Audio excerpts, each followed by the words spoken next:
മലപ്പുറത്ത് CPM വഖഫ് വേദിയിൽ നടത്തിയ വിവാദ പ്രസംഗത്തെ ന്യായീകരിച്ച് ഉമർ ഫൈസി മുക്കം.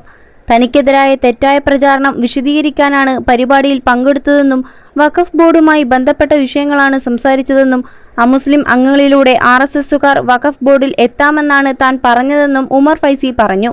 കൂടാതെ BJP നേതാവ് ഷോൺ ജോർജിന്റെ വാദങ്ങളെ സർക്കാർ എതിർത്തില്ലെന്നും മുനമ്പം വിഷയം മുൻനിർത്തി വഖഫ് ബോർഡ് പിരിച്ചുവിടാൻ സർക്കാർ നീക്കം നടക്കുന്നുണ്ടെന്നും ഭൂമി കയ്യേറിയവരെ ഇറക്കിവിടില്ലെന്ന് മുഖ്യമന്ത്രിയും കുഞ്ഞാലിക്കുട്ടിയും പറയുന്നു. എന്നാൽ RSS കാസ നിലപാടുകളെ സർക്കാർ തള്ളുന്നില്ല എന്നും അദ്ദേഹം പറഞ്ഞു.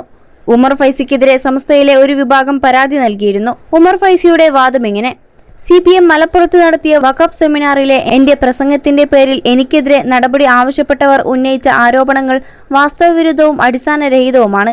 മുനമ്പം വഖഫ് ഭൂമി വിഷയത്തിലും കേരള സംസ്ഥാന വഖഫ് ബോർഡുമായി ബന്ധപ്പെടും.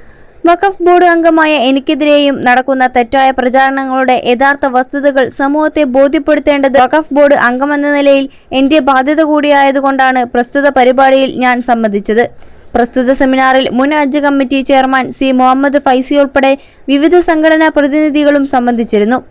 വഖഫ് ബോർഡുമായി ബന്ധപ്പെട്ട നിലവിലുള്ള ചില കാര്യങ്ങൾ വ്യക്തമാക്കുക മാത്രമാണ് പ്രസംഗത്തിലൂടെ ഞാൻ ചെയ്തത്. ഹൈക്കോടതിയിൽ RSSനും BJP നേതാവിനും അനുകൂലമായി സംസ്ഥാന സർക്കാർ സ്റ്റേറ്റ്മെന്റ് ഫയൽ ചെയ്തപ്പോഴും സർക്കാർ അഭിഭാഷകൻ ഹൈക്കോടതിയിൽ RSSന് അനുകൂലമായി നിലപാട് സ്വീകരിച്ചപ്പോഴും മൗനം പാലിച്ചവരാണ് ഇപ്പോൾ തനിക്കെതിരെ പരാതിയുമായി രംഗത്ത് വന്നിട്ടുള്ളത്. 21 ലക്ഷത്തോളം സന്തുഷ്ടരായ ഉപഭോക്താക്കളും 2 ലക്ഷത്തോളം തിമിര ശസ്ത്രക്രിയകളും പൂർത്തിയാക്കിയ മലബാറിലെ ഏക കണ്ണാശുപത്രി Al Salama high hospital, hospital road, Perinthalmanna. BJP സംസ്ഥാന ഉപാധ്യക്ഷൻ ഷോൺ ജോർജ് ഫയൽ ചെയ്ത ഹർജിയിൽ വഖഫ് ബോർഡ് കേരളത്തിന്റെ പൊതുക്രമത്തിന് തടസ്സമാണെന്ന RSS നിലപാട് വ്യക്തമായി രേഖപ്പെടുത്തിയിട്ടുണ്ട്. എന്നാൽ ഹൈക്കോടതിയിൽ നൽകിയ മറുപടിയിൽ സർക്കാർ ഈ വാദത്തെ തള്ളിക്കളയാതെ അംഗീകരിക്കുകയാണ് ചെയ്തത്. മുനമ്പം വിഷയം മുൻനിർത്തി വഖഫ് ബോർഡ് പിരിച്ചുവിടുമെന്ന RSS വാദത്തിന് സർക്കാർ അനുകൂല മറുപടി നൽകിയതായി BJP സംസ്ഥാന ഉപാധ്യക്ഷൻ ഫയൽ ചെയ്ത ഹർജിയിലെ തെളിവുരേഖയിലുണ്ട്.